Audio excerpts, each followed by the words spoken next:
How to change date and time on Android. It's quite easy and simple to change date and time on Android.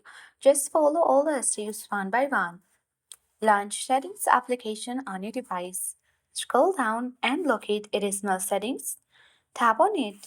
Tap Date and Time. And here are all the settings of date and time. First, toggle off the button for Set Time automatically so that we can easily set the manual time for date and time. Let's do it. Once done, tap date.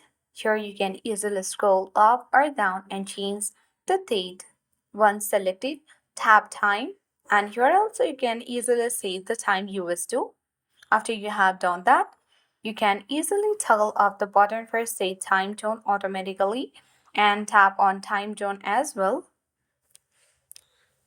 Once you have set the time zone as well, you can change the time format if you wish to. So let's select the time format. You can make it for 24 hours or 12 hours space of time format.